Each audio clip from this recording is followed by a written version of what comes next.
Já vejo aí 25 pessoas, sejam todos muito bem-vindos mais uma vez, senhores e senhoras digitais, para mais uma aula de desenvolvimento motor, o tópico desenvolvimento neural e ambiente. Como vocês estão vendo na apresentação, essa foi uma aula, certo? Que foi desenvolvida para o dia 25 de fevereiro e por razões técnicas não foi possível de ser transmitida e depois de edição a qualidade ficou ruim. Por isso, estamos fazendo ela, então, hoje. Dito isso, todos não estranhem, então, né, o tema, né? Ele é bem complementar, embora o mais adequado fosse ele ser imediatamente após a primeira aula do sistema nervoso, ele não está tão distante assim no tempo para que vocês não tenham memória alguma sobre aquela aula, tá? Então, isso não vai ser um impedimento absoluto, tá? Embora não seja o mais adequado. Então, primeira questão, né, que eu queria trazer para vocês é se, por aquilo que eu venho dizendo, aquilo que eu venho apresentando, desenvolvimento e crescimento físico são sinônimos? São coisas diferentes ou coisas iguais? Alguém arrisca dizer algo?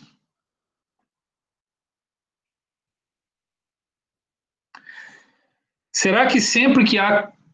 Será que para haver desenvolvimento, obrigatoriamente tem que ver crescimento físico?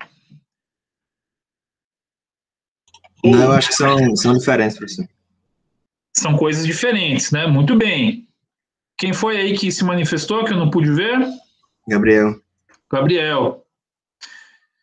Realmente, são coisas diferentes. Vejamos. Desenvolvimento e crescimento são fenômenos distintos. Porém, eles são complementares entre si. Ok, Gabriel? E todos os demais. Então, vejam só. Mais assim à esquerda da imagem, vocês estão vendo uma criança brincando com uma bola. Tá supostamente ali engatinhando, se locomovendo e manuseando uma bola. Na outra imagem, um pouco mais acima dessa criança brincando com a bola, vocês estão vendo o que seria um jogo de futebol, né? Ali um jogo de futebol do naipe feminino, né? Em que, por exemplo, todas as jogadoras envolvidas, né, permanecem em pé, coisa que o bebê ali, né, na primeira imagem, não é capaz de fazer ainda sozinho, provavelmente. Então, isso é um ganho, né, de estabilização. E certamente, né, como é uma imagem estática, né, a gente não vê as pessoas correndo, mas imagine-se, né, que todas as ações do esporte futebol ali serão muito mais complexas naquele jogo de futebol feminino do que o que aquela criança pequena ali brincando com a bola é capaz de fazer. Ninguém subestima as capacidades enormes, né, que uma criança já tem, cognitivas, motores e tal. São incríveis já. Mas, de fato, ocorreu o crescimento físico, né? E paralelo a esse crescimento físico, houve também um aumento da complexidade do comportamento. Então, o desenvolvimento, até pelaquela aula de conceito que a gente teve no primeiro dia de aula, né? Tem um aspecto qualitativo, né? Que é a melhoria da performance motora para estabilizar o corpo em pé, andar, correr, saltar, manipular a bola com as mãos e outras partes do corpo humano. Então, quando a gente olha o desenvolvimento motor, a gente está vendo as mudanças no comportamento motor que ocorrem ao longo da vida. Essas mudanças, elas têm características quantitativas, mas prevalecem as qualitativas, como essas aqui das imagens, né? Qualitativamente, né? O jogar bola é muito mais complexo naqueles que cresceram e no crescimento se desenvolveram. Já na imagem mais à direita, nós temos a ideia de crescimento físico, né? O crescimento físico ele é bem quantitativo, né? Bem quantitativo. E ele é muito, né, de acordo com o exemplo que eu coloco aqui, muito relacionado ao aumento da estatura corporal ou da densidade dendrítica de neurônios, como exemplos, né, que eu coloquei nas imagens aqui. Então, o crescimento físico, se você pegar uma balança mecânica, você vai medir a massa corporal total. Se você pegar uma trena, você vai medir a estatura ou um diâmetro corporal com um paquímetro. Então, são medidas em centímetros, quilogramas, metros, né, milímetros. Então, são dados bastante quantitativos e que expressam o que está na imagem ali, né? Do bebê, né, recém-nascido, você vai vendo uma certa linearidade no crescimento até o adulto e pode até observar, né, um decréscimo do crescimento físico a partir do adulto, no caso do envelhecimento. Então, essa imagem aqui, né, de várias pessoas, né, desenho, na verdade, de várias pessoas em crescimento, né, ele denota, né, esse fenômeno do crescimento físico, claramente. Agora, o crescimento físico, ele ocorre de diversas formas. Eu posso ter o crescimento ósseo, que vocês viram na aula do dia 2, né? Vocês podem ter o crescimento muscular. Agora, essas formas de crescimento, via de regra, elas se dão por hipertrofia, que é o aumento do tecido, ou por hiperplasia, que é o aumento do número de células que tem esse tecido. São as duas formas que resultam em mudanças quantitativas no crescimento físico. Eu dei outro exemplo aqui, já que a aula de desenvolvimento neural, né, e ambiente, eu dei um exemplo de que nessa imagem mais à direita, né, está aparecendo ali um corte, né, do cérebro humano e mostrando como os neurônios eles vão se desenvolvendo até chegar ali no adulto, que é a figura menor mais à direita, né, dentro do quadro, mostrando que tem uma arborização dendrítica, né? Dendrito é uma parte da estrutura neural, né, muito importante. E essa arborização dendrítica, ela aumentou, né? Ela ficou muito mais adensada, né? Então tem uma densidade dendrítica muito maior. Isso faz parte do crescimento neural e, consequentemente, do desenvolvimento neural. Tá? Então, se eu medisse em centímetros cúbicos a densidade, né, neural, eu estaria verificando o crescimento físico dos neurônios do córtex, por exemplo, como é o caso aqui, tá?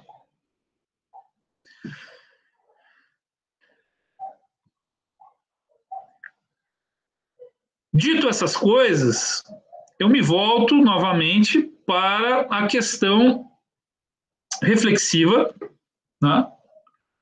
Sendo desenvolvimento e crescimento físicos distintos, como disse lá o Gabriel, vale perguntar, né?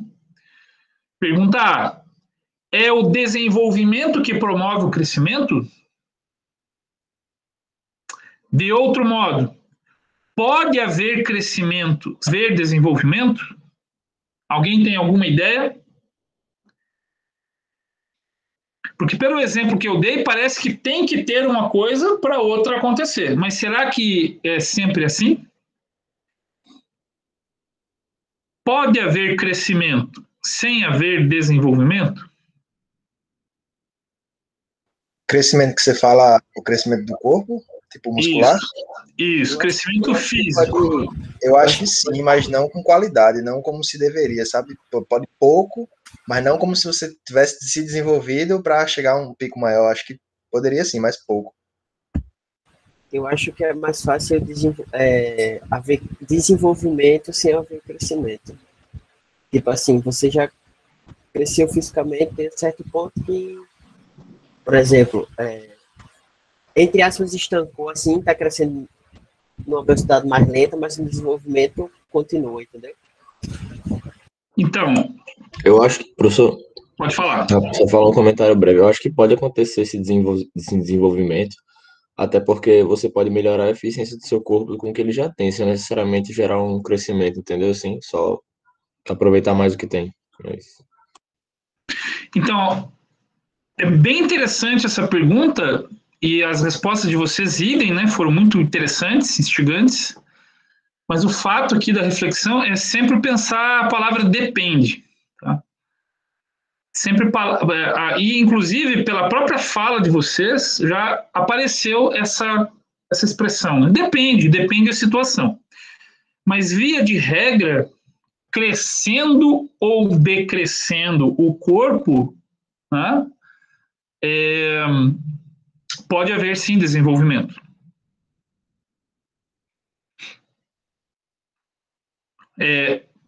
Ou como está dito ali, né? Pode haver crescimento sem haver desenvolvimento? Né?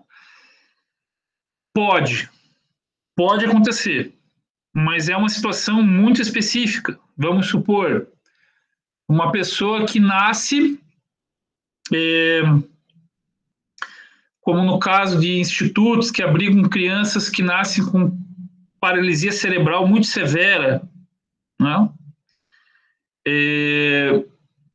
E muitas vezes com quadros associados de demência bem grave. O corpo físico dessas crianças cresce. Mas a paralisia cerebral é tão severa que elas vivem acamadas. Então, o desenvolvimento delas é muitas vezes muitíssimo limitado. Ainda assim, conforme o nível de gravidade for menor, a gente visualiza o desenvolvimento também.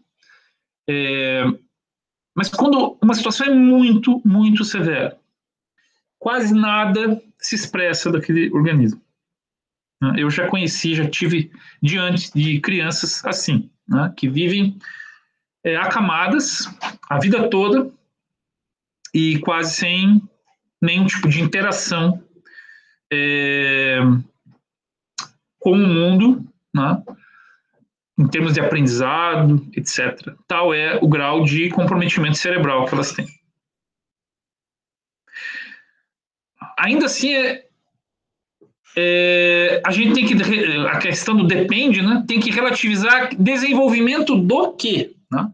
Porque tem o desenvolvimento motor, tem o desenvolvimento afetivo, tem o desenvolvimento cognitivo. Então, pode ser que ocorra certo desenvolvimento, né, e não outro. Então, assim, é muito variado essa questão. Né? A pergunta B, é o crescimento que promove o desenvolvimento?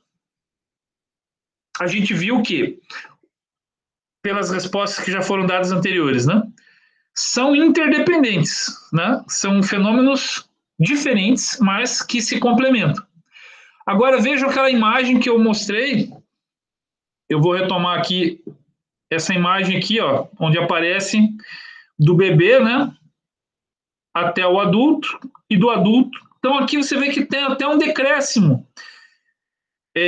Por questões ósseas, como comentei, muitas vezes, ou alterações posturais, né? Entre o adulto e o idoso. Pode haver até diminuição do crescimento. Agora, para o desenvolvimento, não. Pode haver desenvolvimento, sim, né? Mesmo em idade bastante avançada da vida. Então, é o crescimento que promove o desenvolvimento? Não, o desenvolvimento é um processo muito mais contínuo, né? E às vezes ocorre fenômenos na vida da gente, na vida humana, que nos fazem desenvolver N formas de habilidades. Vamos falar de pessoas com deficiência. Né? Uma pessoa que, num acidente, amputa as pernas. Tá? Ela perde muito da massa corporal e inevitavelmente, da estatura, né? Uma vez que ela está amputada das pernas. Mas, de repente, essa pessoa que nunca jogou basquete, entra num time de cadeirantes de basquetebol. Quem é que vai dizer que não se desenvolveu essa pessoa? Então, veja aí o depende novamente. Né? Então, vocês têm que pensar sempre na razão do depende. E aí voltamos ao modelo teórico que nós temos trabalhado, né? Um dos modelos teóricos válidos, o Gallagher e Osmo. Não é o único, mas ele é um bastante ilustrativo do tempo, né, da variável tempo, que é a ampulheta, e aqui na aula de hoje nos interessa muito dos componentes hereditários, que nós vimos um pouco na aula anterior sobre desenvolvimento neural, mas hoje vamos dar destaque especial à questão do ambiente. Então, quando a gente olha para a ampulheta, a gente vê lá que na fase motora reflexa, de 0 a 1 ano aproximadamente, você tem o bebê, né, humano. Então, ele é pequeno. Na fase motora rudimentar, você tem ali uma criança de primeira infância de 1 a 2 anos, já maior que o bebê, então cresceu. Então, a gente vai assistindo até os 7 anos de idade, que é onde inicia a fase motora especializada, um crescimento físico. Tá? E esse crescimento físico, ele está complementar ao desenvolvimento.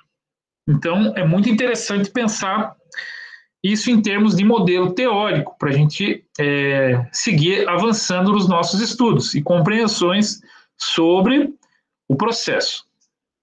Então, hereditariedade e ambiente estão sempre presentes, mas hoje vamos dar destaque à questão do ambiente, principalmente, sobretudo nos modelos de estudo que eu selecionei para vocês.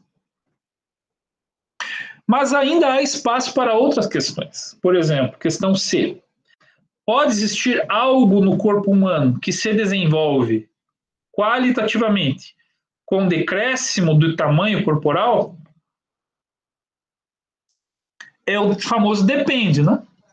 Porém, o próprio exemplo que eu dei do cadeirante, né, que supostamente teve um acidente, teve amputamento das pernas, é uma pessoa que teve decréscimo do tamanho do corpo, mas inegavelmente se desenvolve. Pergunta D. Pode existir algo que cresce no corpo humano em tamanho com diminuição do desenvolvimento? Vem de novo, depende. Às vezes esse depende é muito específico, mas sim, tudo é possível. Então, dessas perguntas que aquecem o nosso sistema cerebral todo para a aula de hoje, né, eu queria que vocês assistissem aqui um vídeo de 2 mestres de capoeira, ambos com mais de 70 anos de idade. Então, se há muitas coisas para relativizar na relação entre crescimento e desenvolvimento, e também que genética e ambiente influenciam o processo de desenvolvimento, vale questionar. Aí as questões que eu trago para a aula de hoje são: há evidências de que o ambiente pode interferir sobre o desenvolvimento neurológico humano? E se existe ou existem evidências disso, que repercussões esse desenvolvimento neurológico pode ter sobre o desenvolvimento motor humano? Então, assistam um pouco, vindo bem agora para a realidade, né, da educação física, uma das culturas de movimento, a capoeira. Quero perguntar se vocês estão vendo e ouvindo.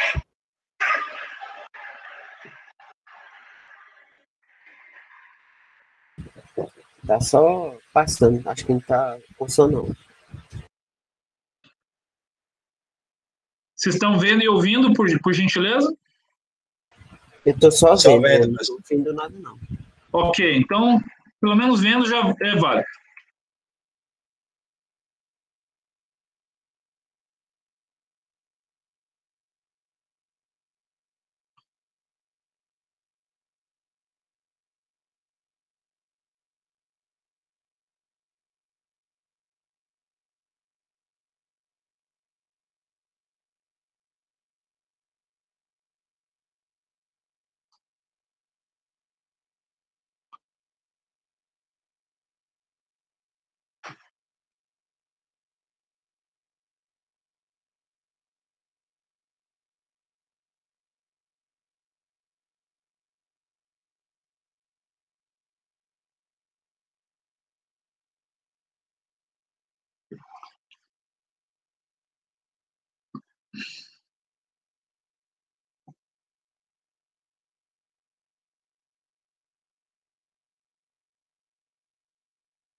Então, pessoal, o que faz vocês pensarem o que seria o ambiente? O que faz parte do ambiente numa roda de capoeira, por exemplo? Ou num jogo de futebol, ou numa piscina de natação? O que faz parte do ambiente? E se esse ambiente, né, ele pode interferir sobre o desenvolvimento neurológico humano? E esses mestres de capoeira que vocês viram jogar, será que eles têm um desenvolvimento que os distingue de pessoas que não praticam capoeira? O que vocês pensam disso? Alguém arrisca dizer algo?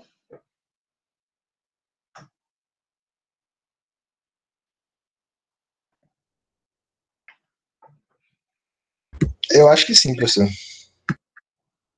Certo. Você quer dar um exemplo de uma repercussão? Eu acho que a questão do... Deixa eu ver, pode ser do reflexo, do pensar mais rápido, de sempre esperar alguma coisa a toda hora. E o que uma pessoa normal, o meio dela não necessita ela fazer isso, sabe? Já que o meio deles necessita, sim. Boa. Quem foi que falou? Gabriel. Ô, Gabriel, só você que está falando, é? Deixa eu até dar uma olhada aqui nessa aula aqui. Hoje eu tô de bom humor, aí dá para falar demais. Pode Legal. repetir a pergunta, professor, por favor? As perguntas estão aqui, né? Principalmente essa aqui. Se existe evidência, se vocês acreditam que tem evidência, eu vou mostrar na aula de hoje, né? Que repercussões desse desenvolvimento neurológico podem ter sobre o desenvolvimento humano, né? Então, assim, por exemplo, o Gabriel comentou, os dois capoeiristas, apesar de terem mais de 70 anos de idade, eles têm, assim, aquilo que o Gabriel falou, né? Os reflexos, né? Bastante rápidos, né? Capaz, por exemplo, de se defender de golpes velozes, né? Coisas que muitos idosos, né, de mesma idade não têm. Então, assim, será que para ter esse reflexo mais rápido que o Gabriel falou, será que tem alguma coisa no sistema nervoso desses capoeiristas que difere da maioria das pessoas idosas que não praticam ou não vivenciam um ambiente como esse? Eu acho que sim, tipo, por ele trabalhar bastante. Por exemplo, provavelmente ele cresceu nesse meio, né? Então ele desenvolveu mais essas partes do reflexo, de movimento, de flexibilidade, para que ele seja mais compatível com o esporte. Eu nunca tinha pensado nessa possibilidade também de, o que é que tem neles de diferente, tipo, no sistema neurológico. Nunca tinha pensado isso também, né? Interessante. Eu acho que, tipo, tem a ver com, né, tipo assim, a prática, né? Ele pratica tanto que vai se desenvolvendo isso nele. Tipo, como se fosse, eu acredito que, como o senhor falou aí, pode ser tipo um treino, por exemplo, muscular. Você vai treinar aquele músculo, então ele vai desenvolver. Você vai treinar aqueles sentidos, então eles vão se desenvolver melhor. Legal, muito boas reflexões. Agora vamos ver, né, a parte que me cabe aqui, né? Mostrar as evidências, né? Será que na literatura científica, né? E nas teorias existem evidências para isso? Vamos dar um passeio agora sobre essas informações, ok? Obrigado e pela participação de vocês, que está excelente, continuem assim. Então, o primeiro assunto que eu quero tratar é sobre teratógeno. Tá? Teratógeno é toda e qualquer substância, todo e qualquer meio, enfim, qualquer coisa que, durante o período gestacional, afete o desenvolvimento do embrião e do feto. Então, eu trouxe um exemplo, que é a síndrome alcoólica fetal. Tá certo? Então, isso faz parte do ambiente. Tá? Então, isso poderia ser um estresse muito elevado, né? No caso de mães gestantes, são vítimas de abuso, né? Mas também pode ser isso que eu estou colocando aqui, que está no canal Saúde da Fundação Oswaldo Cruz, né? A síndrome alcoólica fetal. A síndrome alcoólica fetal, vocês estão vendo aqui a imagem do nenê, ó, né, da cabeça. Um dos sintomas é a microcefalia. Então, assim, microcefalia, micro, pequeno, cefalia, cabeça. Há um crescimento menor da cabeça e do cérebro. E aí, provavelmente, dependendo do grau, né, da doença, vocês têm maior ou menor repercussão. Então, um teratógeno é tudo e qualquer coisa que pode afetar o desenvolvimento e crescimento do embrião e do feto.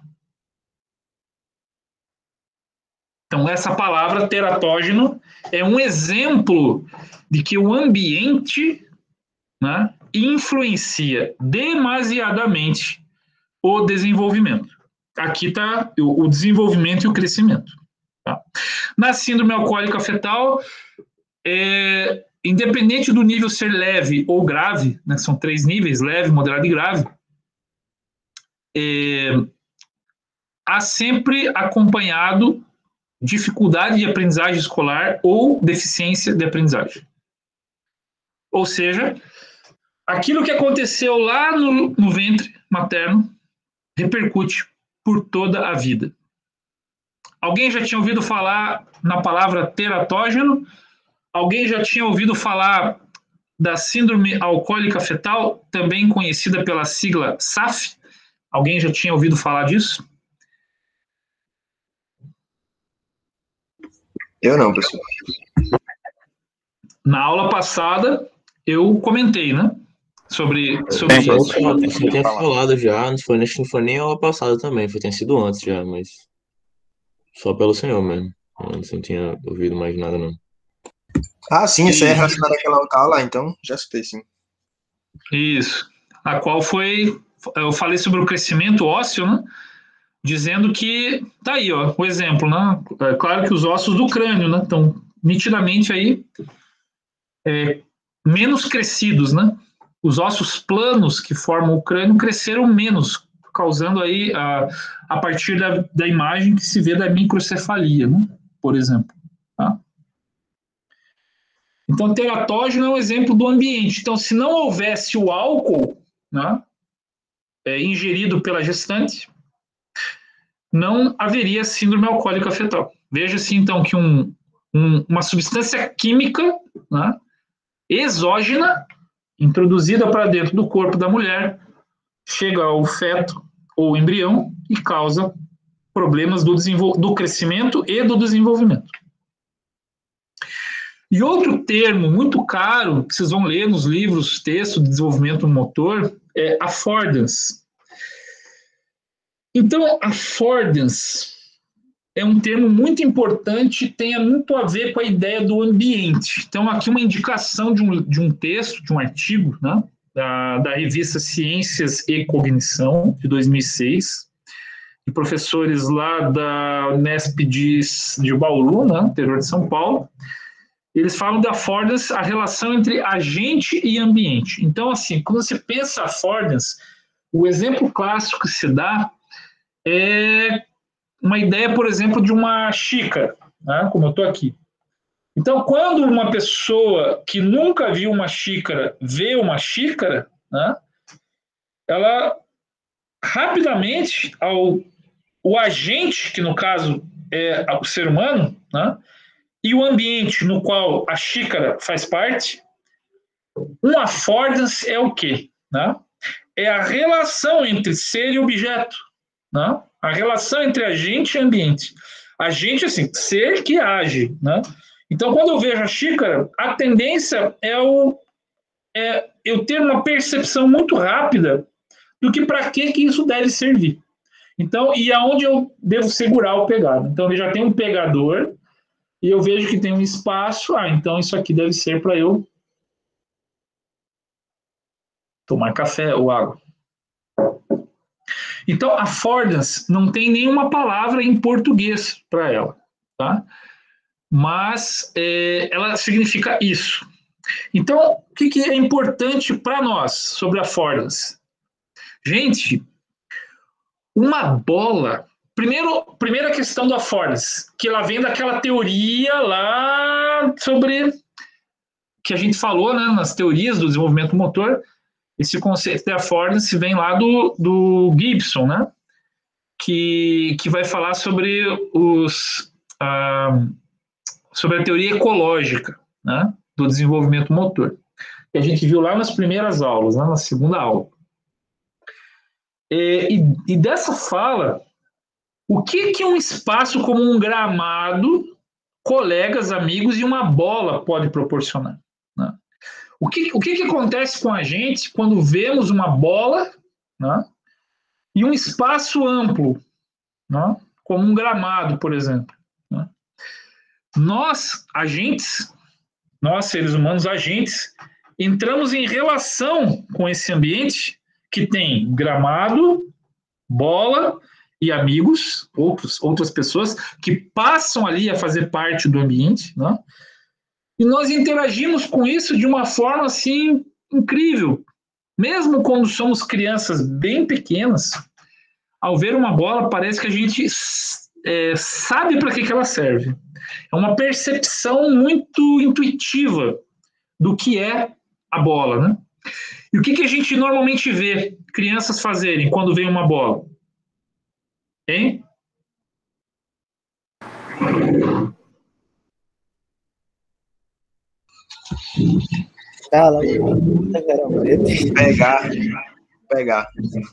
Pegar, né? Chutar, mas acho que é mais o pegar do que o chutar. Quando a criança é bem pequena, né? A tendência é pegar a bola com as mãos e levar na boca, né? Não é isso? Agora, se ela vê alguém chutando, aí sim, aí acabou. Aí, no dia seguinte, se ela vê uma bola de novo, às vezes a bola pode ser até menor ou até maior. Ela vai tentar fazer o quê? Vai tentar chutar. Professor? Fala. Isso tem a ver, por exemplo, na capoeira que você estava falando, tem a ver com objetos não físicos, por exemplo. A música produzida pelo berimbau, se uma criança viu outro fazendo, ela tende a fazer o mesmo movimento do adulto. Perfeito. Muito bom. Percepção, realmente. Então, professor, como é o nome disso? Dessa interação? Que a criança vê outra pessoa fazendo e quer fazer também. Tem um nome, alguma nomenclaturazinha? Tem. Imitação. E na etologia é chamado de impressão também. Num ramo de pesquisa chamado etologia, costuma-se chamar, ou se referir a isso de impressão. Mas imitação é um bom termo para isso, tá? Na literatura. Mas o affordance é essa adaptação, essa relação entre o agente, né, e o ambiente. E eu estou falando de affordance porque se vocês forem ler o livro lá indicado, lá no início da disciplina, né, e vocês leram o primeiro capítulo, né, online, o desenvolvimento motor ao longo da vida, né, vai aparecer teratógeno, affordance, né, porque são exemplos conceituais na literatura do desenvolvimento motor que retratam questões que o ambiente é decisivo. Então, quem joga capoeira vai desenvolver certas características, como disse o colega aí, mover o corpo de acordo com um ritmo, né? Com uma sonoridade, com uma percepção sonora, né? Então, assim, eu vou me mover, tá tocando um andamento rápido, vou me mover rápido. Tá tocando um andamento lento, vou me mover lentamente. né? É muito interessante a ideia de affordance. E onde é que isso vai? O que é isso, né? Teratógeno, affordance. O que isso também, né, nos ajuda a entender melhor esses fenômenos, né, em termos de neurônios, né? Brainstorm chama-se uma técnica de ensino, né? Tempestade de ideias. Olhem quantas palavras, claro que não estão todas aqui, né? É um vocabulário que é interessante um profissional de educação física conhecer a respeito das questões neurológicas envolvidas no comportamento motor, ou seja, no seu desenvolvimento, aprendizagem e controle, tá? Vocês estão nesse momento em desenvolvimento. Mas, por exemplo, se eu pego a sigla BDNF, né? Alguém já ouviu falar em BDNF? Alguém já leu alguma coisa?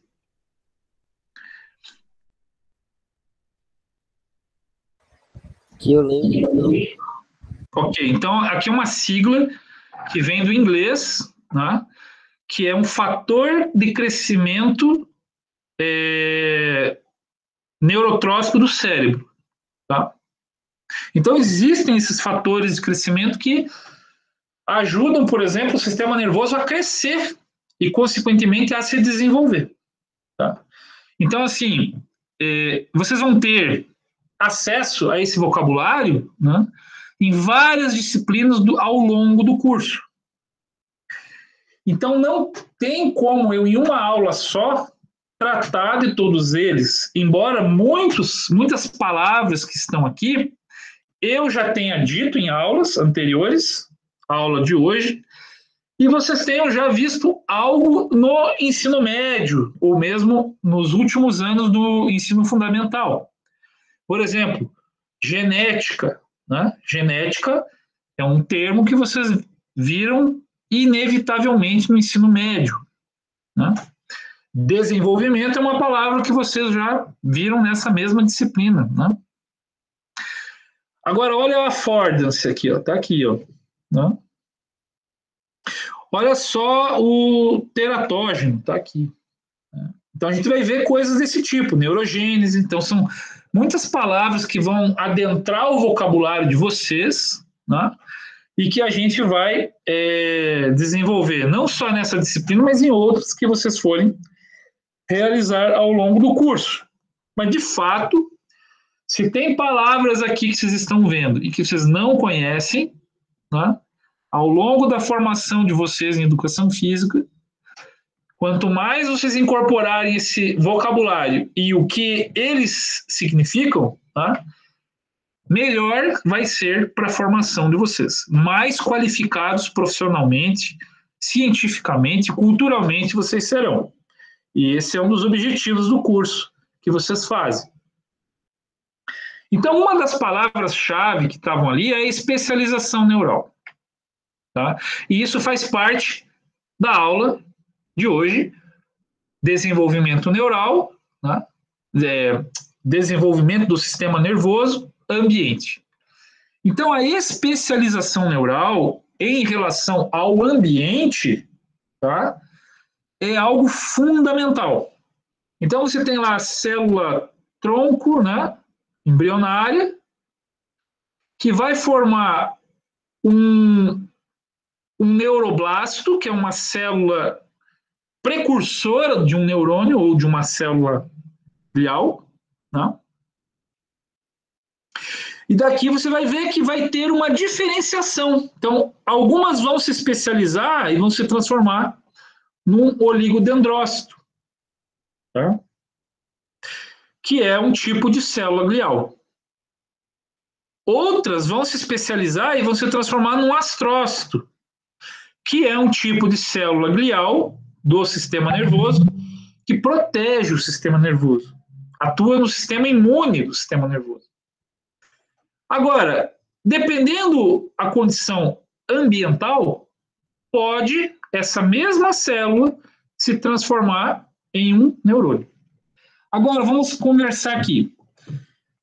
Que teratógeno pode, na fase embrionária, mudar tudo isso, que eu já falei na aula de hoje. Alguém pode dar um exemplo? Porque aqui a gente está falando da fase do embrião, tá? Na formação das primeiras células. Aí está falando do desenvolvimento neural e o que o ambiente pode modificar. Eu já falei do álcool hoje. Né? Então, a substância álcool, ela é, pela Organização Mundial de Saúde, tratada como abstinência total durante a gestação. Por quê? Porque o álcool, ele as células, né, são muito sensíveis ao álcool. Então, ela pode atrapalhar a sinalização química de que uma célula que estava ali programada para ser tal coisa, não ser, vira outra. E assim outras drogas, e assim o estresse, a violência, tá?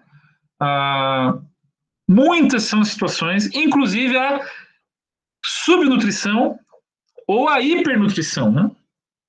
Então, são fenômenos do ambiente que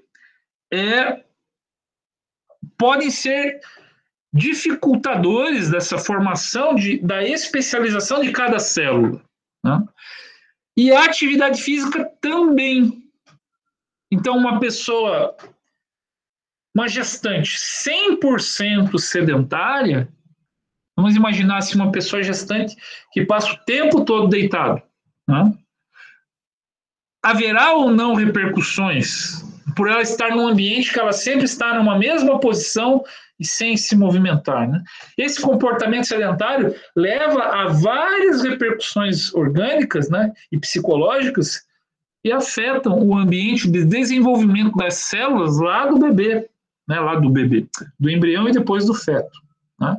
Então, a especialização neural é um termo que vocês têm que ter em mente e que, sim, o ambiente é fundamental nesse processo. Então, por mais que tenha ali, na genética da célula, toda uma organização codificada para que determinada célula seja aquilo que, naquele ambiente químico do cérebro ela está, naquele ambiente químico do corpo ela vai se transformar. Então, a célula tronco embrionária, ela se transforma naquilo que tiver a sinalização química do ambiente no corpo, onde ela se encontra no corpo. Tem, por exemplo, experiências com células-tronco que se retiram, por exemplo, da dentina, né, de uma camada do dente, e você implanta, né, essa célula-tronco embrionária que ainda ali permanece, né, na dentina, você coloca em outra parte do corpo, ela se transforma numa célula dessa outra parte do corpo. Né?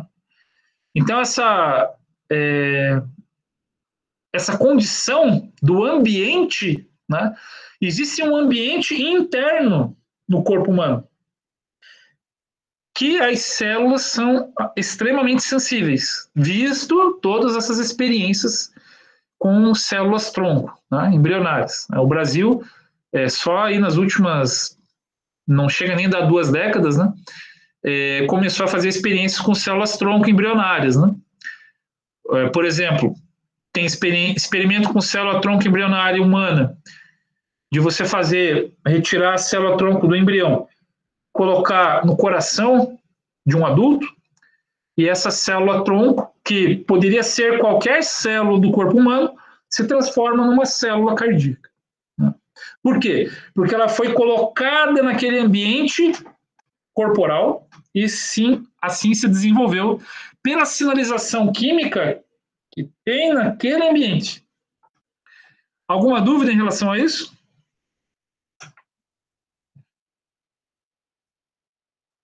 Não? Então, essa é uma... Oi? Tem não. Legal, né? Então, essa questão do ambiente, ela é importante não só no nível macro, como eu dei exemplo lá da bola, né? Do campo, da bola, dos amigos, com affordance, mas ela também é importante no nível celular. E para falar de desenvolvimento neurológico e ambiente, olha só, né? Quer uma evidência maior do que essa? Você pega uma célula que é tronco embrionária, que pode ser qualquer coisa, que tem o mesmo código genético, você coloca num lugar diferente do corpo, ela vai tender a se transformar naquilo que é do ambiente, da parte do corpo em que ela é inserida, ela é introjetada. Mas além de especialização neural ou celular, né, nós temos também a proliferação. Né? Então, assim, as células, por divisão celular, elas aumentam em número. Né? É um fenômeno de hiperplasia. Então, né, de uma única célula da fecundação lá, nós nos tornamos um ser com trilhões de células. Então, inevitavelmente, houve uma proliferação celular e, como está aí na imagem, uma proliferação neural. Tá? Então, aqui está uma imagem com técnicas, né, de imagem que permitem, por exemplo, ver células tronco humanas no córtex cerebral do feto. Tá? Então, são técnicas de imageamento, né, que permitiram, por exemplo, fazer uma foto como essa daí. Então, aqui a gente vê em azul, né, os corpos celulares, né, das células neurais, e a gente já vê assim, toda uma estrutura glial, né, em desenvolvimento, permitindo assim, criar como se fosse assim, o caminho, né, para que esse neurônio possa se desenvolver no córtex cerebral de um feto humano. Tá bom? Então, assim, a proliferação é um fenômeno de hiperplasia, aumento do número de células. Então, para falar em desenvolvimento neural, né, e ambiente, evidentemente que o ambiente tem um papel importantíssimo, né, nesse fenômeno. Né? Eu tenho tanta coisa para falar, mas eu não vou entrar muito nesses meandros, mas eu quero dar uma dica para vocês, quem se interessar por esse assunto. Por exemplo, o autismo, né, que é uma síndrome que eu estudo bastante. Eu até vou falar de um outro fenômeno que é a poda neural, né? Lá eu falo melhor sobre isso. Mas no caso do autismo, por exemplo, já se sabe, né, que no desbaste neural ele tende a ser atrasado. Né? Então, um fenômeno que deve acontecer antes, tarda, e quando ocorre, surgem os sintomas do autismo. Vou falar disso um pouquinho mais adiante, como exemplo, vai ficar melhor. Mas aqui é importante entender, então, a proliferação neural, tá? Que é o aumento do número de células. 2, 4, 6. Uma curiosidade. Aliás, acho que eu já falei isso. Durante a fase do feto, nós chegamos a ter 200 bilhões de neurônios, aproximadamente. E cerca de 200 bilhões de neurônios. E cerca de 800 a 900 bilhões de células gliais. Tá? Então, um pouquinho antes de nascer, no período perinatal, nós chegamos em torno de 86 bilhões de neurônios. Então, a gente perdeu metade, pouco mais da metade dos neurônios. Então, a gente perde a metade já ali antes de nascer. Então, isso é um fenômeno que a gente vai falar um pouco adiante. Mas antes de falar da poda e do desbaste neural, vamos falar da migração. Então, a migração é assim. Como vocês viram na imagem aqui, ó, anterior, um ponto em azul desse é um corpo celular. E aí dele vai surgir um prolongamento, que é o axônio, e o outro que é o dendrito. E aqui já está mais ilustrado como seria isso dentro do córtex. Né? Então aqui tem, por exemplo, uma placa, né, cortical, certo? E o que vocês veem? Aquele corpo celular, que pode ser assim representado por uma dessas bolinhas aqui, tá? Nesse desenho, ele vai crescendo prolongamentos a partir desse núcleo, certo? E ele vai se conectar em alguma outra região em que ele tem que se comunicar. Então, uma determinada célula neural, ela, quando surge, ela precisa crescer. E ao crescer, ela precisa migrar, ela precisa ir de um lugar para outro. E é isso que faz, por exemplo, ter uma conexão entre o lobo frontal, aqui no cérebro, né, e uma parte, por exemplo, mais interna, como, por exemplo, aquela glândula que a gente falou na última aula, o hipotálamo, né? Hipotálamo, glândula. Vou dizer, sim, uma glândula endócrina, o hipotálamo. Então, a gente viu lá que tem conexões do hipotálamo, por exemplo, com o córtex frontal.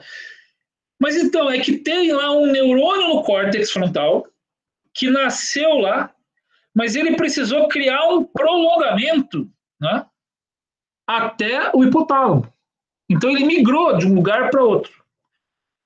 E o que é tão importante o conceito de teratógeno, né, de ambiente? Uma pessoa que é exposta ao abuso de drogas, por exemplo, pode afetar de que lugar está programado para o neurônio migrar, né? Então, existem períodos sensíveis do desenvolvimento que tem que ser muito cuidados. E se não forem cuidados, bem cuidados, você pode comprometer a vida inteira de um ser humano por conta daqueles primeiros 3 meses de vida em que foi decisivo esse processo aí de migração neural. Agora, claro que a migração neural ela ocorre em outras etapas da vida, evidentemente. Mas no período gestacional é que a migração neural é bem forte. Então, assim, muito importante a figura da mulher gestante ser muito bem cuidada, tá? E evitar que tenha contato com substâncias que possam ser teratogênicas, tá? E não só substâncias teratogênicas, condições teratogênicas. Qualquer coisa que afete o desenvolvimento do embrião ou do feto é, portanto, um teratógeno. Entender o conceito de migração neural? Sim. Maravilha. Professor, tem até correlação também, por exemplo, com radiação, por exemplo. Não necessariamente ingestão, né? Mas contato com mecanismos radioativos, excesso de sol também pode. Perfeito. Tanto que se você vai num hospital ou numa clínica que tenha exame radiológico, né, é bastante recomendado, né, que gestantes, né, ao adentrar esse tipo de recinto, né, use aquela roupa, né, de chumbo, né, mas é bem recomendado evitar, né, que se faça exame radiológico em gestante, né, sobretudo nas fases iniciais da gestação. Haja vista que os raios X, né, que são utilizados ali, podem ser agentes teratógenos. Então, se vocês forem a um hospital, uma clínica, normalmente vocês vão ver assim, né, uma gestante e um X, assim. Tipo, não adentre, né, a sala de raio-x. É claro que tem situações, né, que requerem, né, um raio-x, mas precisa ser avaliado, né, que período do desenvolvimento isso está acontecendo, né, mas certamente é um potencial teratógeno, tá? E tem correlação também com a quantidade, por exemplo, que tem efeitos somáticos, né, e efeitos imediatos, por exemplo. Não necessariamente se ela ingerir algo uma vez vai acontecer algo com o feto ou com o neurônio, mas se for acúmulo, assim como a radiação, pode ser que ocorra. Exatamente, exatamente. Não é porque a mulher ingeriu uma dose de álcool que vai ter SAF, né? Mas é sabido que são duas coisas que são sabidas em relação à síndrome alcoólica fetal. que não se sabe a dose e a consequência. Então, por não se ter certeza de qual é a dose recomendada, a recomendação é 0. Enfim, porque o álcool impacta as pessoas de formas diferentes. Né? Primeiro, sim, você tem diferentes tipos de bebidas alcoólicas com diferentes graduações alcoólicas, e você tem pessoas que a individualidade delas reage diferente àquela substância. Então, como não há clareza sobre qual é a dose segura, a OMS diz assim, abstinência ao álcool. Mas, de fato, quanto maior a dose, maior a chance de exposição e de afetar, como teratógeno, o embrião e o feto, como bem disse o colega aí. E aqui o desbaste, né? Então, o desbaste neural e a poda sináptica são fenômenos que a gente vê aqui como nessa imagem. Então, mais à esquerda da imagem está o início da formação, né? Então, o corpo dos neurônios, daí vocês veem assim, esses prolongamentos, né, que são aqui, exemplo daqui o axônio, aqui os dendritos, né? E aí o que acontece? Com o crescimento e o desenvolvimento, você vem aqui no meio, ó, né?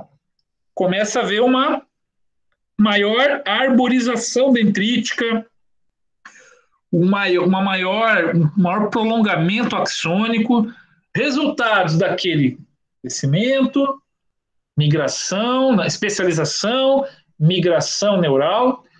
Só que há um mecanismo evolutivo que nos faz, em determinado momento, fazer uma poda. É aquele fenômeno que eu falei, de cerca de 200 bilhões de neurônios, pouco menos que isso. A gente nasce com cerca de 86, 87 bilhões de neurônios. Tá? Segundo a Suzana Herculano-Alzel, que é uma neurocientista brasileira que estudou e contou, fez uma estimativa mais realista, porque você sempre falava em 100 bilhões de neurônios, inclusive tem livros com esse título, né? Mas uma cientista brasileira fez uma técnica que contou e estimou que os cérebros humanos, né, partem de aproximadamente 86, 87 bilhões de neurônios e tendemos a ir perdendo isso ao longo da vida em menor ou maior velocidade, conforme aquilo que a gente faz ou fazem com a gente. Né?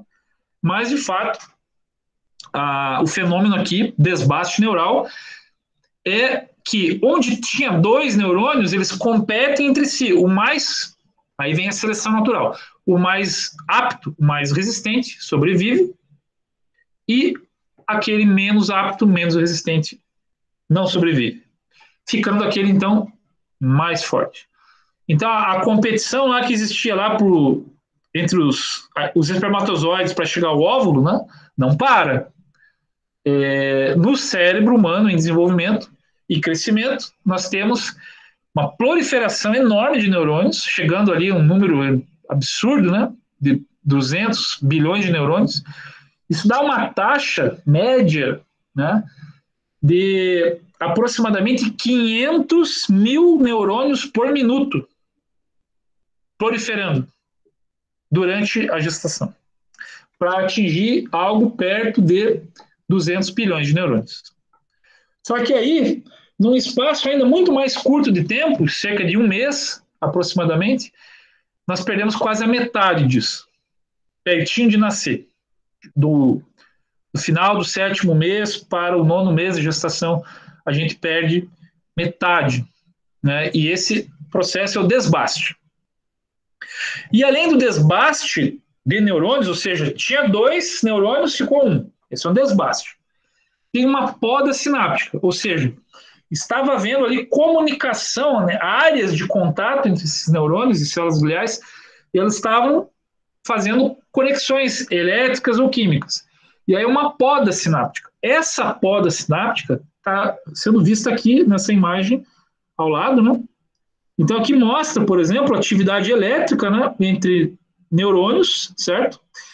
E o que a gente vai ver no adulto, né? Quando passa o tempo, quando chega no adulto, vocês vão ver que tem uma redução uma redução de sinapses, então você só tem uma poda sináptica. Esse processo de poda sináptica é um exemplo de que houve decréscimo, né?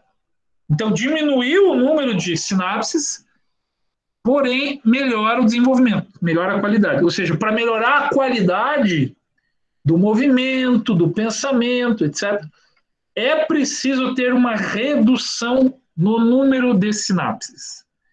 É fundamental. Há quem especula que se nós nascêssemos, né, com todos os neurônios, não houvesse o desbaste neural no último mês de gestação e que não houvesse poda sináptica, nós seríamos um ser insuportável. Nós não conseguiríamos desenvolver da maneira com que a gente desenvolve as nossas habilidades. Enfim, é muito interessante pensar nesses mecanismos evolutivos, né, que nos fizeram nos desenvolver dessa maneira, tanto filogeneticamente, ao longo de milhões e milhares de anos, quanto ontogeneticamente, ao longo da vida, né? E, por fim, um processo também muito importante relacionado ao crescimento e ao ambiente. Perdão, aqui. Sobre o desbaste neural e a poda sináptica, tem uma coisa muito importante para tratar, sobre o ambiente. Tá? Além da questão interna do ambiente químico, precisa ser favorável, então, termos teratogênicos, né? Eu queria falar da aprendizagem. Então, quando a gente está aprendendo uma habilidade motora, vocês acham que aumenta a sinapse ou diminui sinapses no cérebro? Quem arrisca? Aumenta, né? Eu acho que aumenta também. Então, quando a gente pensa entre os neurônios que são necessários, aumenta. Só que quando a gente começa a aprender uma habilidade, várias áreas neurais conectadas ficam fazendo sinapse. E como resultado da experiência do aprendizado, o que acontece? A gente tem menor número de neurônios fazendo sinapse, mas sinapses que ficam fortalecidas. Então, quando a gente analisa uma grande área do cérebro, na verdade, diminui o número de sinapses. Como Justo, então ocorre mais um aumento qualitativo nas sinapses, assim, tipo, do que em quantidade em si. Eu vou usar um exemplo esdrúxulo, mas imagine que vocês têm 10 neurônios que se comunicam com outros 10 neurônios, certo? E está tendo muita sinapse entre eles. Aí você começa a aprender uma tarefa motora. Tá? Vocês vão ver muito isso em aprendizagem motora. Você começa a aprender uma tarefa motora. O que se sabe é que aquela tarefa, uma vez aprendida, em vez de ter 10 neurônios se comunicando com outros 10 neurônios, você vai refinar isso. Você vai ter 2 se comunicando com 2. Por exemplo, estou dando um exemplo esdrúxulo de quantidade, né? E a conexão entre esses 2 e 2 vai ser muito mais forte, só que não vai precisar dos outros 8. Entenderam por que, olhando para um grupo de neurônios, uma população de neurônios, diminui a sinapse? Entenderam? Mas aumenta, como ensinou aí o colega, a qualidade e a intensidade entre menor número de neurônios. Ficou claro? É como se ele soubesse quais são os essenciais para o movimento, né? Mais ou menos. Isso. E economia de energia. Pode repetir, professor? Posso. Eu posso dar um exemplo da musculatura do corpo? Então, em vez de neurônios, pense no bíceps do braço. Aí eu faço exercício, né? Aí eu começo a treinar o bíceps, a musculatura da frente do braço. Tá.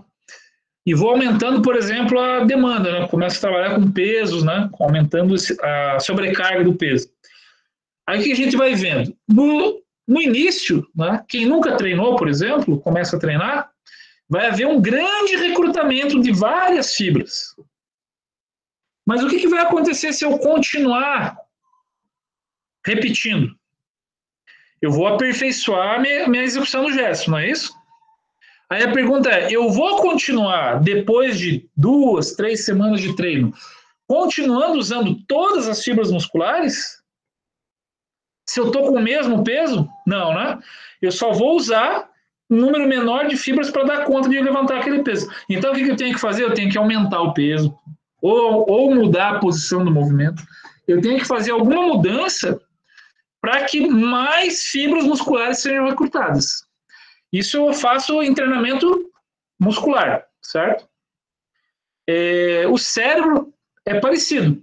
Se eu estou aqui treinando uma habilidade motora, por exemplo, lai, lai, leiro, leiro, lai, lai, leiro, lai, lai, leiro, leiro, lai, lai, leiro, leiro, lá, lá, lá, lá, lá, lá, lai, lai, leiro, leiro, lai, lai, leiro, lai, lai, leiro, leiro, lai, lai, leiro.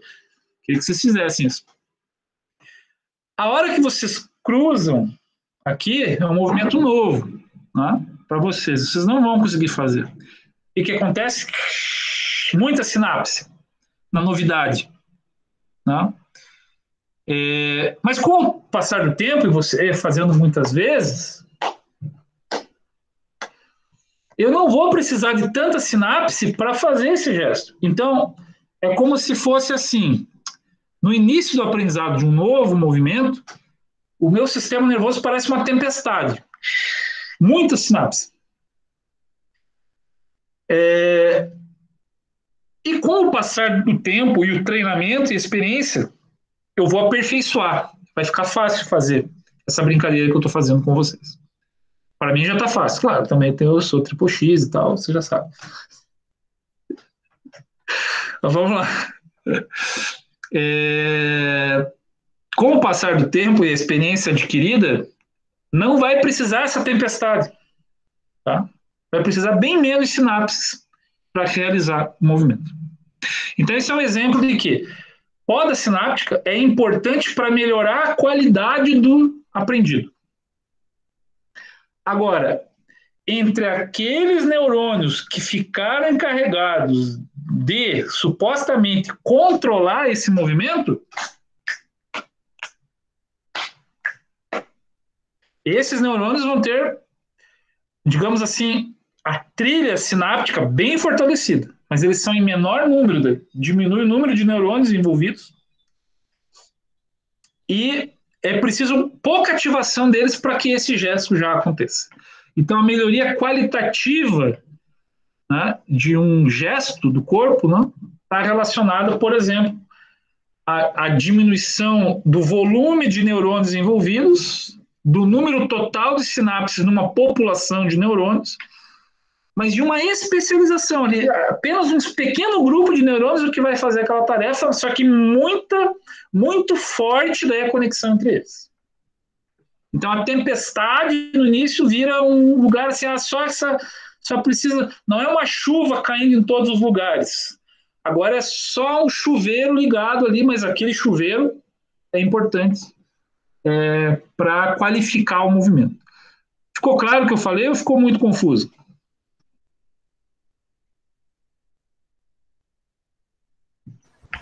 Deu para entender, Ok.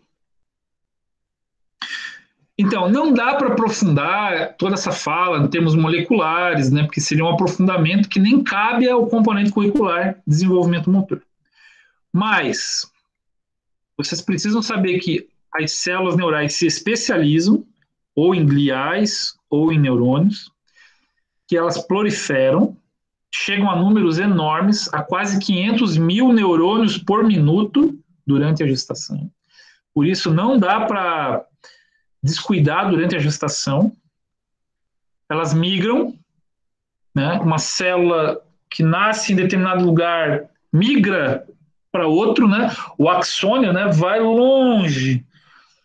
Eu já disse em aula anterior, né, às vezes nasce um neurônio no córtex motor, no cérebro, ele vai parar lá na ponta do dedo do pé, né? Ou seja, tem um crescimento enorme. Se nós tirássemos esses nervos, né, do corpo humano, célula por célula, e juntasse a ponta de um no outro, nós dávamos uma volta no planeta Terra, só com o sistema neuronal do meu corpo. Né? a gente juntasse a ponta de um neurônio, tantos neurônios que são, né? Então é muita coisa mesmo. Seria microscopicamente um fio microscópico, mas que daria possivelmente a volta na Terra, 40 mil quilômetros. E aqui a mielinização. A mielinização é a formação da bainha de mielina. Então aqui vocês veem nesse desenho exemplos de neurônios e da condução do impulso nervoso, não? Dos dendritos, corpo celular, axônio. Então, independente onde fique o neurônio, o corpo do neurônio, o sentido do impulso nervoso tende a ser esse, via de regra, tá? O que vocês precisam saber de via de regra é isso. Tem as exceções, mas isso é via de regra. E o que está em azul aqui representado, né, são os nódulos de Ranvier. É como se fosse dominó mesmo, né? Eles aceleram o impulso nervoso. Então, se tem mielinização,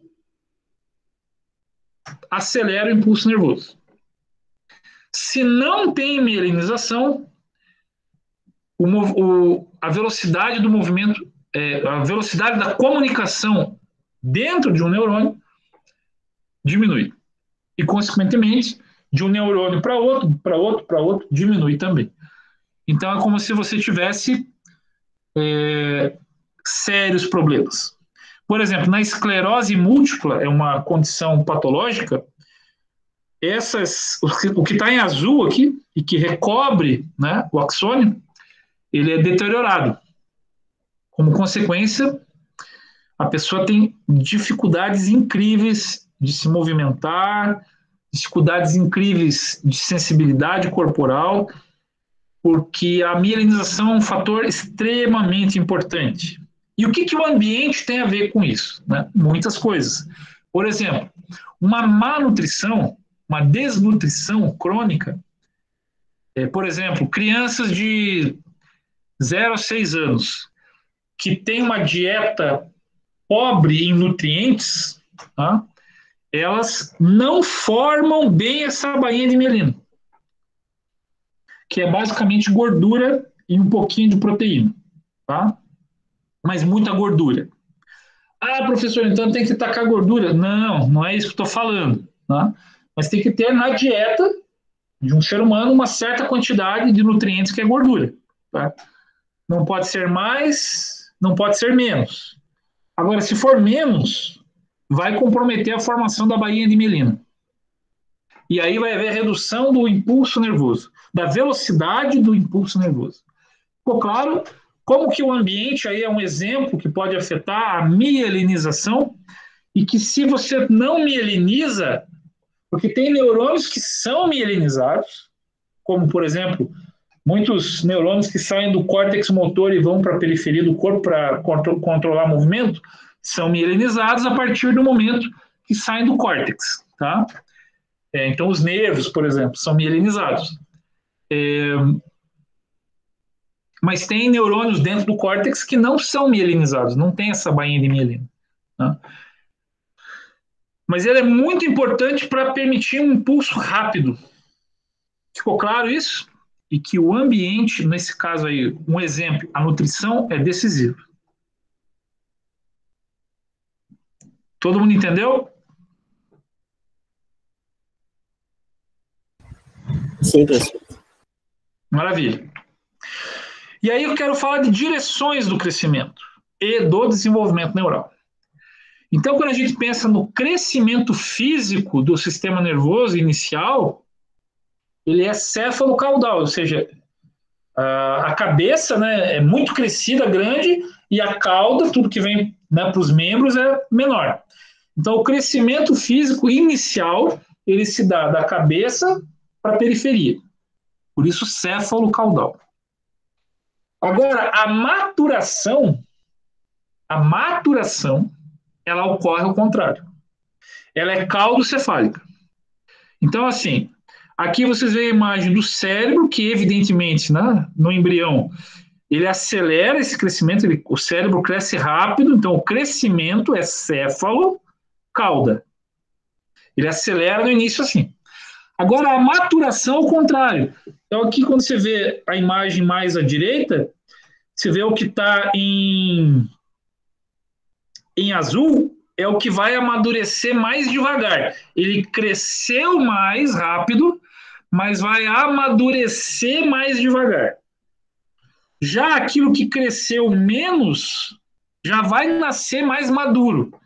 Então, em termos qualitativos, eu já nasço com o mesencéfalo, que está aqui em amarelo, dourado, mas principalmente o que está em rosa, que é o rombencéfalo, que é o que vai formar o tronco cerebral, né? O ponte, o bulbo e o cerebelo. Essa estrutura que está em uma cor tipo salmão, né? Rosa, é a estrutura que já nasce em nós quase que totalmente madura e pronta. Ou seja, o controle do batimento cardíaco, o controle da respiração, ficam toda essa região aqui. Né? Agora, o córtex eu preciso para funções cognitivas superiores, como a fala, os cálculos matemáticos, etc. E quando eu nasço, eles não estão maduros, não estão prontos. Ficou claro, então, que tem uma diferença entre sentido do crescimento inicial e sentido do desenvolvimento. Né? Então, qualitativamente, enquanto maturação, é ao contrário do crescimento. E isso aqui é muito importante para entender o desenvolvimento motor, gente. Aqui eu volto a um quadro teórico clássico, né, do Vítor da Fonseca, que é um estudioso da psicomotricidade, que não é do desenvolvimento motor, mas é uma co-irmã, é uma área co-irmã. Né? Então, assim, no bebê, ao nascer, em termos motores, nós temos o tônus muscular. E não temos muitas condições de ter uma praxia, que é uma coordenação motora, né, muito desenvolvida. Tá? Por quê? Nesse sentido, né, que o desenvolvimento motor vai acontecendo em termos das capacidades motoras. Tá? Então, eu começo com o tônus, eu consigo me equilibrar, depois de eu me equilibrar, eu defino a minha lateralidade, e assim numa sequência, né, em que os fenômenos vão acontecendo. Então, dos 7 anos em diante, é que eu tenho condições coordenativas, praxia fina e global, né, suficientemente desenvolvidas para eu chegar lá na adolescência. Da adolescência para o adulto, há apenas adaptações morfológicas, porque tem aquele segundo surto de crescimento ósseo que a gente viu na aula passada, né? Então, eu tinha um tamanho de corpo, daí ele cresceu rápido, eu tenho que me reorganizar, né, para coordenar o meu corpo. Essa é uma mudança que ocorre entre a adolescência e a vida adulta. Claro que há também, ainda, certos fenômenos que acontecem, não dá para detalhar todos eles aqui, e aí começa uma retrogênese. Eu começo a perder a coordenação, estruturação espaço-temporal, a noção do corpo, a lateralidade, e lá, se eu conseguir chegar no final da vida que o meu corpo está programado para viver. Não morri de nenhum acidente, não morri de nenhuma doença grave, o famoso morreu de velho. Se a pessoa chegar lá no último dia da vida, vamos supor, uma pessoa de 90 e poucos anos, né, que não teve nenhum acidente, não teve nenhuma doença infecciosa, nada disso, o que vai restar a ele é aquilo que restou lá quando ele era bebê, o tônus. Normalmente ele vai viver deitado, né, o idoso longevo, né, que chega a 90 anos ou mais, quando ele fica acamado, porque é evidente que tem gente de 100, 110 anos que anda, corre, tudo, né?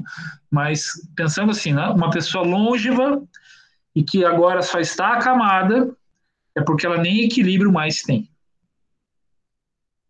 E essa é a viagem que faz o desenvolvimento motor, e essa viagem tem a ver com esse sentido da maturação.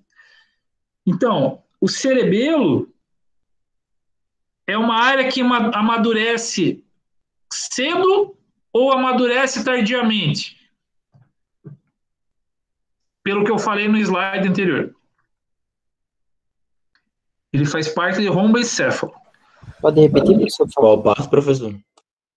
O cerebelo, que é o que eu estou mostrando com a seta aqui, tá? Vamos pegar lá o slide anterior. Tá vendo aqui, ó, o cerebelo, ó, tá? O cerebelo está aqui, tá? Ele é a cor rosa. Aí eu falei do sentido da maturação, né? Então o cerebelo está aqui. O cerebelo é um órgão responsável pelo equilíbrio corporal, muito fortemente associado ao equilíbrio. Não só ele, mas ele é o principal. Ele amadurece antes ou depois do que o córtex? Antes. Antes. Então não é como uma árvore, não é como uma árvore que começa a crescer primeiro pelo tronco, depois os galhos, não é isso? Tá fazendo sentido para vocês? Tá sim, tá sim.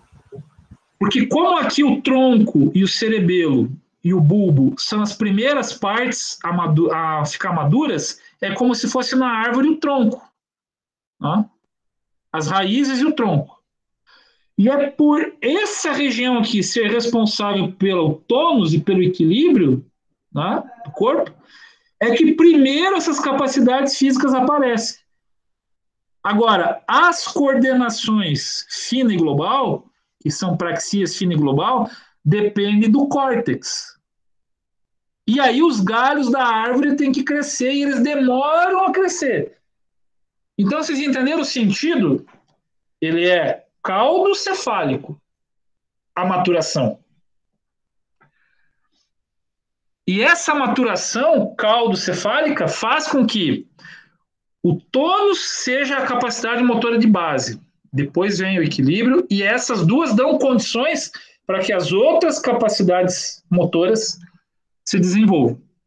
É como se fosse assim, construindo um edifício.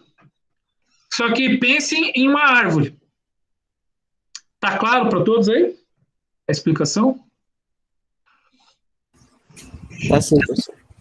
E as perdas na retrogênese que o Vitor da Fonseca fala? Então, eu começo a perder a coordenação. Por quê?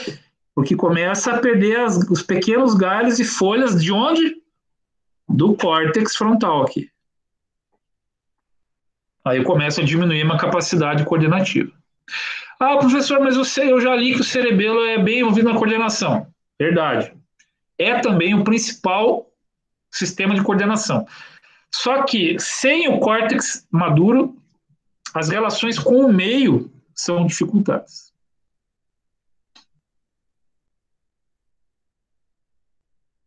Temos tipos de movimento, então.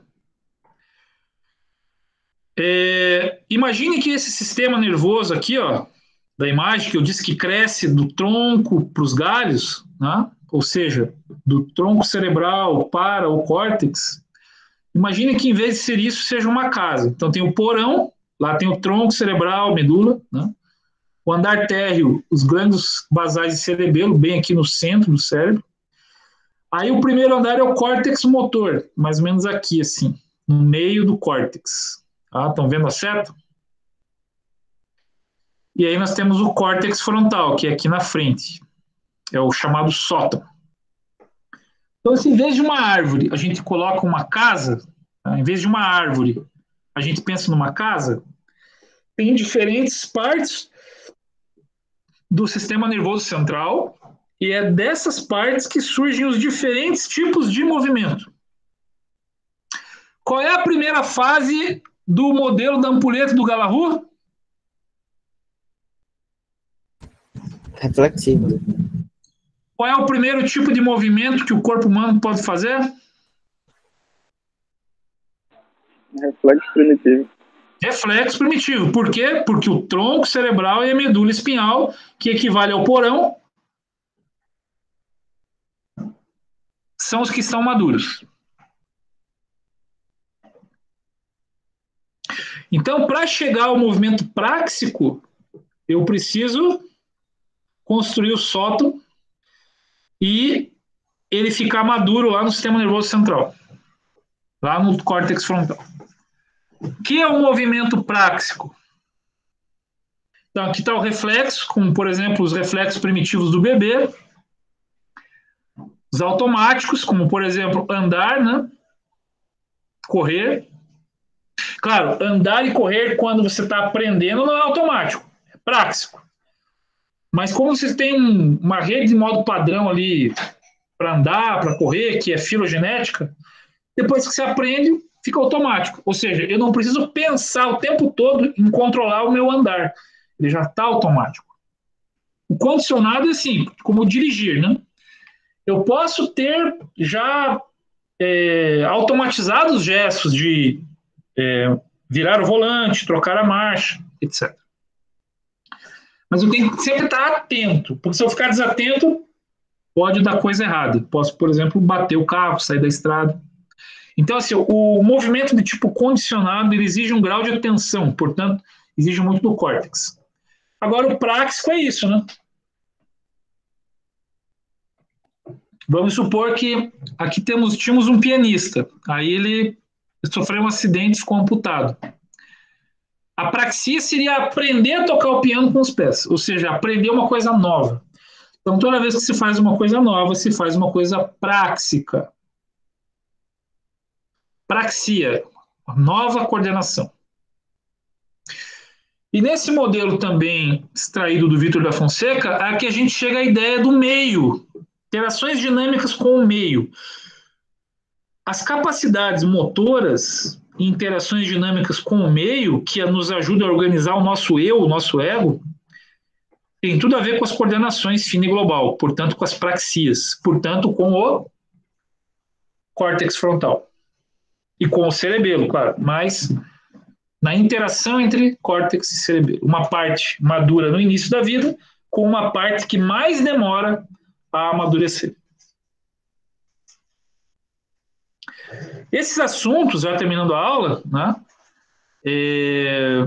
vocês veem aqui no gráfico, né, aqui é a Biblioteca Americana de Publicações, usando as palavras desenvolvimento neural e ambiente complexo, mostra de 1977 até 2021 crescente, né, das publicações e das pesquisas.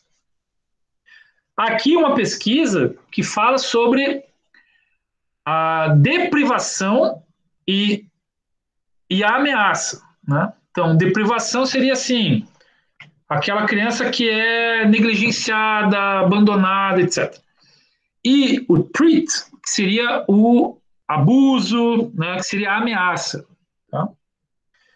Então, os pesquisadores aí, o McLaughlin, ele e os colaboradores, eles criaram um modelo teórico e experimental para mostrar que ambientes com alta deprivação, né, ou com alta ameaça, ou com baixa ameaça, ou com baixa deprivação, levam a condições ambientais diferentes. Então, por exemplo, uma alta ameaça e uma baixa a condição de abandono significa um ambiente de abuso sexual. E esse ambiente de abuso sexual interfere no desenvolvimento neuronal, de uma forma muito diferente, de uma situação em que o nível de negligência é alto, o nível de deprivação é alto e o nível de ameaça é baixo, quando você tem o abandono, um desenvolvimento negligente, um cuidado negligente. É aquele pai, aquela mãe que não dão de alimentar, não estimulam. Tal. Esse ambiente de negligência, ele causa um outro tipo de efeito no sistema nervoso. Ficou claro para vocês?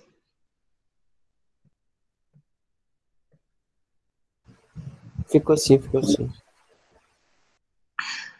E aqui, né, na sequência dos slides, né, eu vou deixar esses slides disponíveis lá na página do SIGA para vocês. Vocês vão poder daí, quem tiver muito interesse pode ir atrás.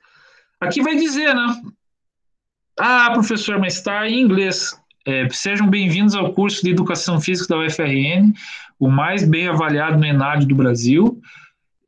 Existe na política da universidade a internacionalização do estudante, então vocês podem pensar assim, nossa, professor, mas eu não estou entendendo nada. Mas vocês estão sendo aí estimulados, estão num ambiente favorecedor de aprender um novo idioma, caso vocês ainda não tenham aprendido, tá? Então, já desde a primeira fase, sendo estimulados para isso. Então, aqui está dizendo, por exemplo, né, os efeitos, né, que a deprivação leva. Né? Por exemplo, aqui vai falar, né, baixo número de conexões sinápticas. Ah, professor, mas você não falou que era importante ter baixo nível de conexões sinápticas? Sim. Mas se você pensar naquelas que precisam e não são feitas, por não ter uma experiência de aprendizado, por exemplo, né? por conta da negligência, por conta do abandono, da deprivação, né? Aí você vai ter lower numbers of synaptic connections, né? Baixo número de conexões sinápticas. Tá? Redução dendrítica. A gente viu que é importante ter uma poda neural, um desbaste neural. Mas tem que ter dendritos, tem que ter uma ramificação dendrítica para possibilitar uma boa funcionalidade. Né? Não precisa ter um exagero, mas tem que ter alguma coisa. E a redução dendrítica aos níveis de normalidade, ou seja, tem uma normalidade abaixo da normalidade, é péssimo. E tem também ameaça. Né? Em vez de falar em deprivação, tem a ameaça. Né? Como, por exemplo, aqui vai dizer, né, que, baseado nas evidências, né, os argumentos que a exposição precoce impacta na estrutura funcional, né, como, por exemplo, no hipocampo e na amígdala, que são regiões importantíssimas para os aspectos de aprendizado e memória e emoções. E o ventro medial pré-frontal córtex, aquele lá, ó, né, relacionado às praxias. Então, crianças pequenas, submetidas à ameaça, por exemplo, abuso sexual ou coisa parecida, na primeira infância, tem evidência em animais e humanos de que essas regiões do cérebro são hipodesenvolvidas. Pode repetir quais são as regiões, professor? Eu perdi a atenção aqui rapidinho. Posso. No caso de ameaça, que está aqui, que é threat em inglês, né, baseado na literatura, né, em animais humanos e não humanos, já se sabe, há evidência, né, de que existe impacto sobre a estrutura e função do sistema nervoso.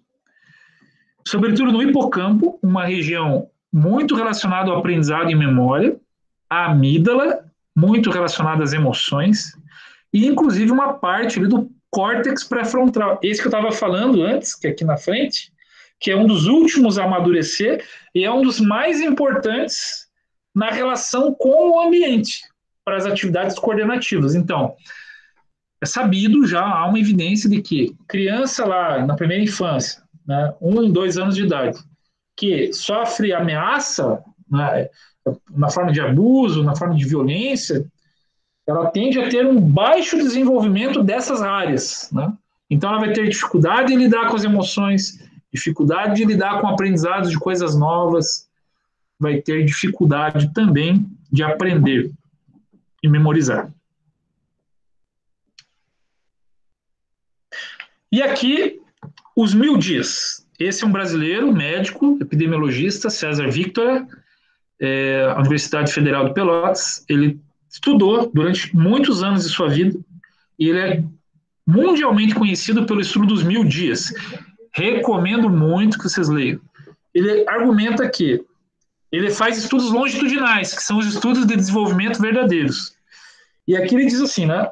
eu sou o professor César Victor e trabalho há 40 anos na Universidade de Pelotas, estudando a importância dos 1000 dias de vida, os primeiros 1000 dias, sobre a saúde da criança e sobre o desenvolvimento psicomotor, e também na saúde dos adultos e das próximas gerações.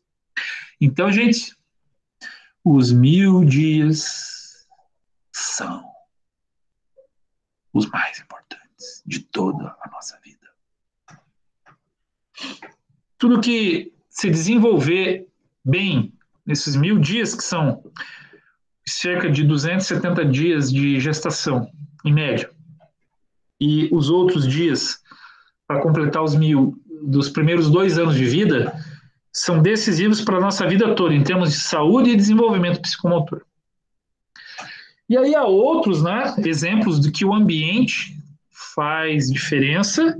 Aqui eu só quero citar rapidamente o próprio hipocampo, que é a neurogênese, né, do hipocampo. Então aqui é as evidências de que no cérebro adulto, e eu já vou terminar, porque já vamos chegar a 18h40, que mesmo no cérebro adulto, no envelhecimento, pode haver surgimento de novas células neurais. É um tema controverso, mas aqui tem algumas evidências na literatura. Aqui, por exemplo, mostrando pesquisas, né? Aí vocês podem ir atrás disso, quem tiver interesse nesse assunto. Aqui mostrando ambiente, né? Intervenção, inibição, intervenções comportamentais, né? Aí a função neurogênica, né? O que ela é modificada, nesse caso no pós-natal, aqui, né? Logo o recém-nascido. Aí diz aqui, espécies, qual tipo de grupo, né? Se é humano, se não é, e as referências bibliográficas que podem ser procuradas. Tá? Então aqui está dizendo que tem evidência. Na adolescência, mesma coisa. Intervenções comportamentais, indução do incremento da neurogênese através de exercício. Então, tem evidência, né, de que funções como, por exemplo, comportamento social na adolescência, mas em camundongos, né, não em humanos, aqui está o estudo. E assim os outros slides, até chegar também no idoso. Tá? E que diria do ambiente dentro dos nossos intestinos? A bactéria Gut, né? No desenvolvimento do cérebro pós-natal. Então, por exemplo, se eu tomo muito antibiótico, eu reduzo a minha flora bacteriana no intestino, eu posso prejudicar o desenvolvimento neurológico. Então, olha só, um fármaco, né, mudando, nos primeiros 1000 dias de vida, o meu desenvolvimento cerebral. E aqui tem algumas explicações sobre isso, que vocês poderão verificar na referência aqui da Sharon, né? E é muito interessante. Vai falar aqui, ó, a migração e diferenciação pós-natal, o desenvolvimento, parcialmente ao longo da vida, mas ele está dizendo, falando aqui das células progenitoras, né, na região subventricular. Enfim, ele está querendo dizer aqui nessa parte destacada, resumidamente, que o processo de migração e diferenciação celular, que eu falei lá no início, podem ser atrapalhados logo pós-natal, né? Por questão de você não ter um ambiente bacteriano no intestino funcional. É isso então, 6h40, nós começamos com 10 minutos de atraso por conta de uma flexibilização para que todos cheguem, né, na aula, e terminamos então com 10 minutos de atraso, a mesma tolerância que eu dou para vocês entrarem, vocês me dão para a saída, e quem não pôde, teve que sair antes, pode assistir daí finalmente no YouTube essa gravação. terminando a gravação agora.